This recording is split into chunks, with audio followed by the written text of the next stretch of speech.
আসসালামু আলাইকুম। আজকে মিজানুর রহমান আজহারীর একটি সুন্দর ওয়াজ শুনব, আপনারাও শুনবেন আশা করি। চলো দেখে নিই। বিশ্বনবী সাল্লাল্লাহু আলাইহি ইসলামের জীবনী, ওনার বায়োগ্রাফি নিয়ে কথা বলাটা দুষ্কর, কারণ এটার কোনো শেষ নাই, কুল নাই, কিনারা নাই, বিয়ন্ডলেস, বাউন্ডলেস, বটমলেস। সুবহানাল্লাহ বলেন। সুবহানাল্লাহ। কারণ তিনি তো এমন নবী যিনি হ্যাঁ বললে এটা শরীয়তে হালাল হয়ে যায়। নবীর মুখ দিয়ে যদি বের হয় হ্যাঁ, নাম, ইয়েস, তাহলে এটা হালাল। ঠিক কিনা বলেন? ঠিক ঠিক ঠিক। এ নবীর মুখ দিয়ে যদি না বের হয় যে না, নো, তাহলে এটা শরীয়তে হারাম হয়ে যায়।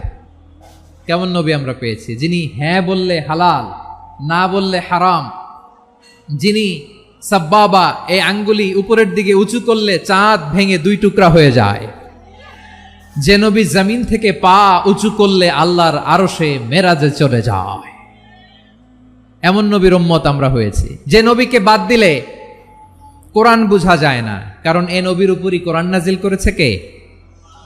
এ নবীকে বাদ দিলে হাদিস বোঝা যায় না, কারণ হাদিস তো এ নবীর মুখনিসৃত পবিত্র বাণী। সুবহানাল্লাহ পড়েন। এ নবীকে বাদ দিলে জান্নাত চিনা যায় না, কারণ জান্নাত তিনি চাক্ষুষ দেখে এসে আমাদেরকে মেরাজ শেষে বর্ণনা করে শুনিয়েছেন। এ নবীকে বাদ দিলে জাহান্নাম চেনা যায় না, এ নবীকে বাদ দিলে আমার রবকে চেনা যায় না। ঠিক কিনা বলেন? আল্লাহ রাসূল সাল্লাল্লাহু আলাইহি ওয়াসাল্লাম যখন মক্কাতে দাওয়াত দিচ্ছিলেন, মক্কার কুরাইশরা নানাভাবে বিষ্ণু ঈসা ইসলামকে কষ্ট দিচ্ছিল, নানাভাবে ট্যাগিং করছিল, মিথ্যা অপবাদ দিচ্ছিল। কখনো কখনো তারা বিশ্বনবীকে বলছিল মিথ্যাবাদী, কাযযাব। কখনো বলছিল যে তুমি হচ্ছে জাদুকর, সাহের। কখনো বলেছে শায়ের, মুহাম্মদ তুমি কবি। কখনো বলেছে কাহেন, মুহাম্মদ তুমি গণক। এবং কখনো বলেছে মুহাম্মদ তুমি হচ্ছে মাজনুন, মানে পাগল। আওয়াজ করে সবাই পড়ুন নাউযু বিল্লাহি মিন যালিক। তাহলে বিশ্বনবীকে মৌলিকভাবে এই 5টি অপবাদ দিয়েছে। আমার কলেজার টুকরো ভাইরা, বিশ্বনবীর ব্যাপারে মিথ্যা অপবাদ মৌলিকভাবে দিয়েছে কয়টি? 5টি। বলেছে তুমি মিথ্যাবাদী, বলেছে তুমি গণক, তুমি কবি, তুমি পাগল, তুমি জাদুকর। বিশ্বনবীকে যে এই 5টি অপবাদ দেয়া হলো, আল্লাহ তাআলা এটা সহ্য করেননি। এই 5টি অপবাদের বিপরীতে আল্লাহ তাআলা বিশ্বনবীর 5টি চমৎকার বৈশিষ্ট্য উল্লেখ করে সূরাতুল আহজাবের 2টি আয়াত নাজিল করেছেন। আওয়াজ করে পড়েন আল্লাহু আকবার। 5টি চমৎকার বৈশিষ্ট্য সূরাতুল আহজাবের ভেতরে রব্বুল আলামিন উল্লেখ করে আমাদেরকে জানিয়ে দিচ্ছেন, ইয়া আইয়ুহান নাবিয়্যু ইন্না আরসালনাকা শাহিদান ওয়া মুবাশশিরান ওয়া নাযীরা ওয়া দাঈয়ান ইলাল্লাহি বিইذনিহি ওয়া সিরাজাম মুনীরা। পড়েন আল্লাহু আকবার। নিশ্চয় আমি আপনাকে সাক্ষ্যদাতা রূপে প্রেরণ করেছি, সুসংবাদদাতা রূপে প্রেরণ করেছি, সতর্ককারী রূপে প্রেরণ করেছি, আল্লাহর দিকে আহ্বানকারী রূপে প্রেরণ করেছি, আর আলোদানকারী চেরাগ রূপে, প্রদীপ রূপে প্রেরণ করেছি। পড়েন সুবহানাল্লাহ।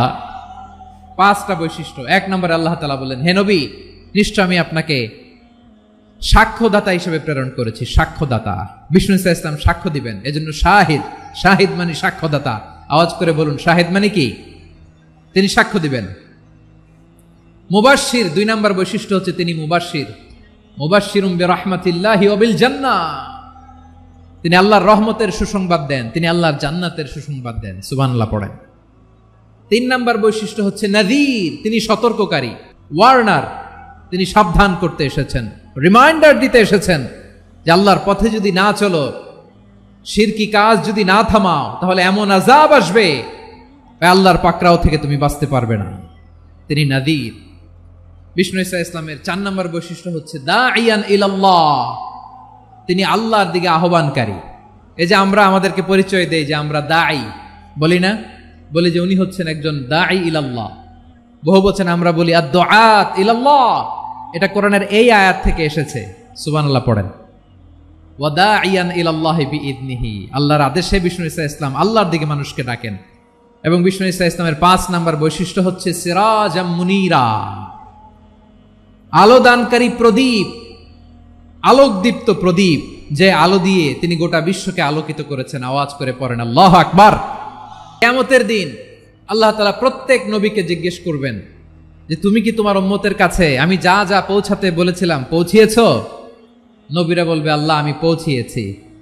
নবীদের কথা ঠিক কিনা সত্য কিনা এর সপক্ষে তখন বিশ্বনবী সাক্ষী দিবেন। সুবহানাল্লাহ পড়েন। এজন্য রব্বুল আলামিন বলেন ফাকাইফা ইযা জিনা মিন কুল্লি উম্মাতিন বিশাহীদিন ওয়া জিনা বিকা আলা হাউলাই শাহীদা। তখন কেমন হবে যখন প্রতিটি উম্মত থেকে আমি একজনকে সাক্ষ্য হিসেবে বের করে আনবো, আর তাদের উপরে নবী আমি আপনাকে সাক্ষ্য বানাবো। পড়েন সুবহানাল্লাহ। তাহলে সব উম্মতের ব্যাপারে সেই উম্মতের নবীরা সাক্ষ্য দিবে, আর ওই নবীদের উপরে আমাদের নবী বিশ্বনবী সাক্ষ্য দিবেন। সুবহানাল্লাহ পড়েন। এজন্য বিশ্বনবী হচ্ছেন শাহিদ। শাহিদের আরেকটা ব্যাখ্যা হচ্ছে বিশ্বনবী সাল্লাল্লাহু আলাইহি ওয়াসাল্লাম আমাদের সাক্ষীর উপরে তিনি সাক্ষী দিবেন। তিনি নবীদেরও সাক্ষী, আবার আমাদের উপর উম্মতের উপরও সাক্ষী। সুবহানাল্লাহ পড়েন। রব্বুল আলামিন বলেন وَكَذَلِكَ جَعَلْنَاكُمْ أُمَّةً وَسَطًا لِتَكُونُوا شُهَدَاءَ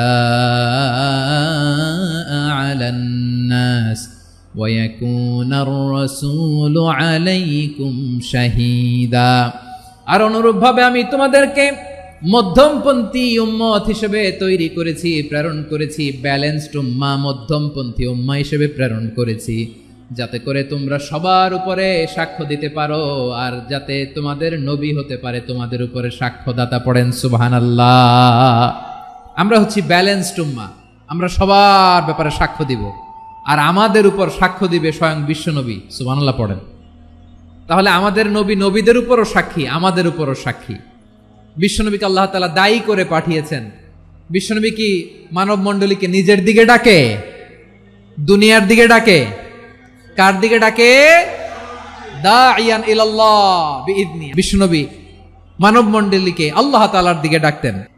আল্লাহ তাআলা বলেন ওয়ামান আহসানু কাওলাম মিম্মান দাআ ইলাল্লাহি ওয়া আমিলা সালিহান وقال إنني من المسلمين। তার চাইতে ভালো কথা, শ্রেষ্ঠ কথা, কল্যাণকর কথা আর কার হতে পারে যে মানুষকে আল্লাহর দিকে ডাকে, সৎকর্ম করে আর বলে আমি হলাম মুসলমান। সুবহানাল্লাহ বলেন। এবং এই যে দাওয়াতি কাজ বিশ্বনবী করবেন, এটার একটা মেথডোলজি আছে। বিশ্বনবী কিভাবে দাওয়াতি কাজ করবেন উম্মার মাঝে, এটাও আল্লাহ তাআলা দাওয়া মেথডোলজি তিনি শিখিয়ে দিলেন। তিনি বললেন উদউ ইলা সাবিলি রাব্বিকা বিল হিকমাতি ওয়াল মাউইযাতিল হাসানাতি ওয়াজাদিলহুম বিল্লাতী হিয়া আহসান। নবী হে, আপনি মানুষকে আপনার রবের দিকে ডাকুন প্রজ্ঞার সাথে, বিচক্ষণতার সাথে, সুন্দর কথামালা দিয়ে, উপদেশ দিয়ে। আর যদি আল্লাহর দ্বীন প্রচার করতে যে কারো সাথে তর্ক করতে হয়, সর্বোত্তম পন্থায় সেই তর্ক করেন। পড়েন সুবহানাল্লাহ। উদউ ইলা সাবিলি রাব্বিকা বিল হিকমা। আমরা হিকমতের সাথে দাওয়াতি কাজ করতে চাই। হিকমা মানে কি? হিকমা মানে হচ্ছে knowledge plus common sense equals to হিকমা। আল্লাহর দেয়া কোরআন সুন্নাহ এবং আপনার কমন সেন্স দুইটাকে একসাথে মিক্স করলে এটা প্রজ্ঞা হিসেবে রিফ্লেক্ট করে। শুধু কোরআনের আয়াত মুখস্থ করলেই হবে না, হাদিস মুখস্থ করলেই হবে না, এটা কিভাবে উপস্থাপন করতে হবে সেটাও জানার দরকার আছে না নাই? কি বলতে হয়, কতটুকু বলতে হয় সেটাও জানার দরকার আছে না নাই? সেটার নাম হচ্ছে হিকমা, প্রজ্ঞা। এই প্রজ্ঞার সাথে, বিচক্ষণতার সাথে আমাদেরকে দাওয়াতি কাজ করতে হবে।